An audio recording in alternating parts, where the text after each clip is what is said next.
Hey guys, what's going on? You got Chris Mealy here, the Ohio Prep Podcast. This is going to be the first episode, and this is probably going to take a little bit to get to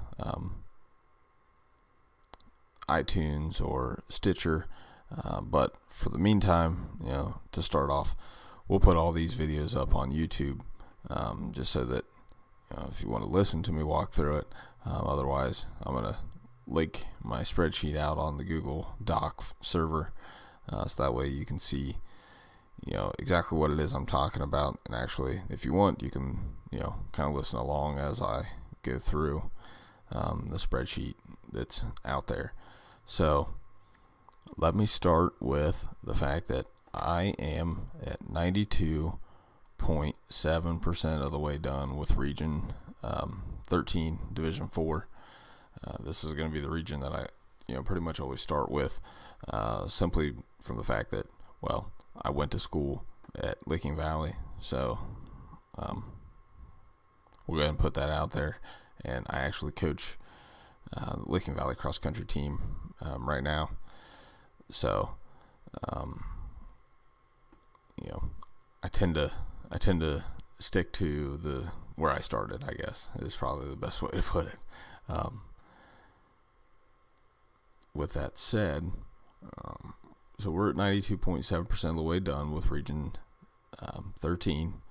I have not started putting in minimum and maximum points. That's going to be something that you'll see later on, that I really focus on, is with the minimum and maximum points. That kind of gives a better picture as far as the playoffs, in my opinion, than just putting in where they're at right now and that sort of thing. There'll be a ticker, there'll be a little additional column on there that's going to give playoff status, whether they've clinched, they control their own destiny, the team's in a must-win situation, or nothing, which just nothing means that obviously none of those other three circumstances come into play, so they could still potentially get into any of those situations. I think did I say eliminated? Well, eliminated is one as well. Anyways, so back to what's going on in Region 23.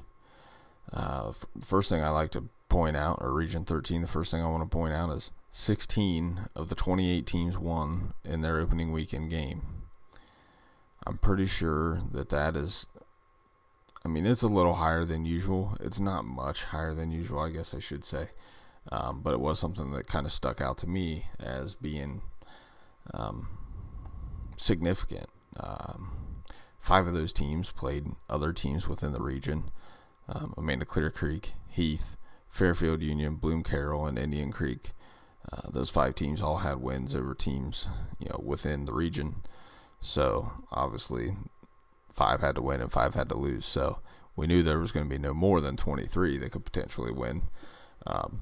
But somebody had to get those points. So those 5 teams actually find themselves all tied for what would be the 8th spot right now, with 5 points as their average points.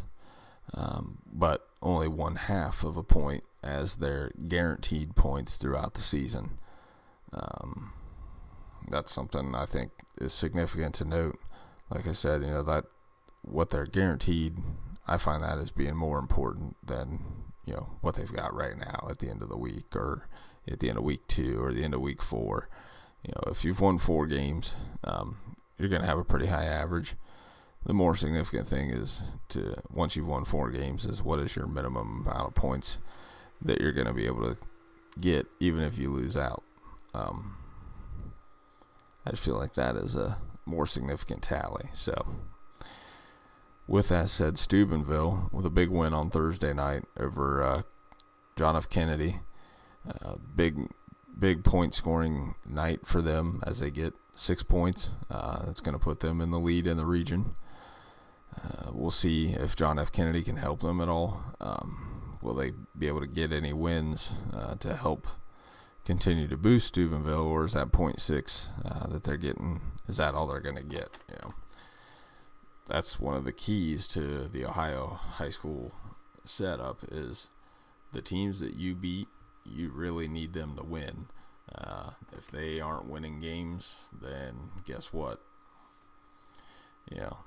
You're not going to score a lot of points. You could potentially not make the playoffs and go 10-0 unless somebody that you beat wins. I mean, they have to win football games, which I think is important. So we've talked about Steubenville. We've talked about the 5 teams: Amanda, Clear Creek, Heath, Fairfield Union, Bloom, Carroll, and Indian Creek. They're actually tied for 8th. The ones that won inter-regional games or intra-regional games. So after Steubenville, you've got St. Clairsville, Canton South, Byesville, Meadowbrook, Canal Fulton Northwest, Shelby, and Johnstown, all with opening weekend games. They won against Division III opponents, so they get 5.5 points.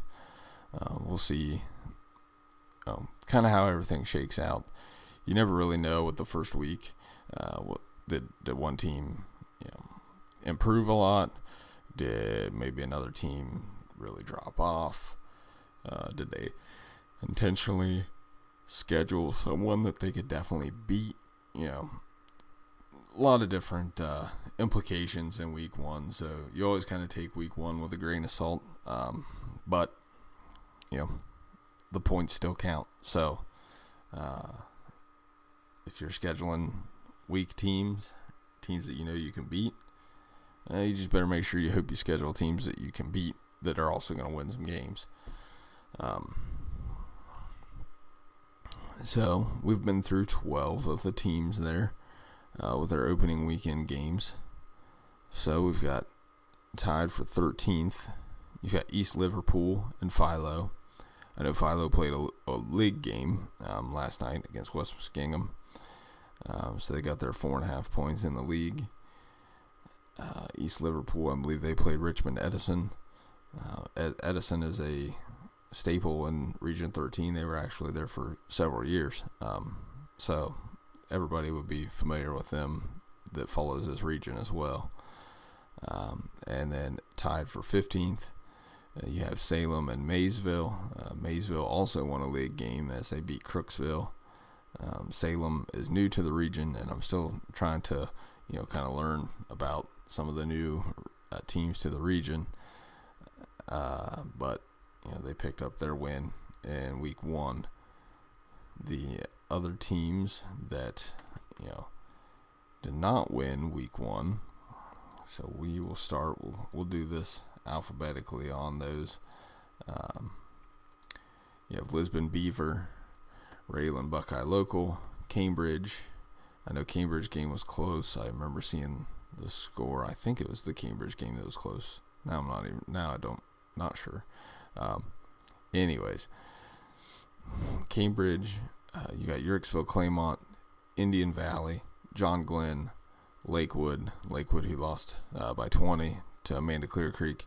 That's a team that I'm pretty kind of interested in this year, as they picked up a big win to end their season last year against Watkins Memorial. It'll be interesting to see if they can continue to excel, improve, and maybe contend for a regional playoff berth. Maybe if they just win 3 or 4 games in the league this year. They're in a pretty tough league with Lakewood, Licking Valley, and those two teams share a league with Division III Granville and Division II Watkins and Licking Heights. So if Lakewood can contend in the league, they're probably a playoff potential team, just due to the points that they can earn. So Lakewood, I mentioned. After them, obviously, I said Licking Valley. Licking Valley was hammered last night by Tri-Valley. Again, not much of a surprise really to me. I know that Tri-Valley program has been just growing and growing and growing down there, and a few years ago they had a real stellar quarterback, and it seems like the talent level just has not dropped off. They've continued to progress, and they're one of the top teams in Region 9 in Division 3. So through Licking Valley, that brings us to Minerva, and I'm not sure about their game last night. New Lex as well was defeated. I believe they played Fairfield Union. That's one of the intra-regional games. After New Lex, you've got Ontario, and I don't remember theirs, and we round out the region with Riverview. Riverview has been a team that's struggled for years.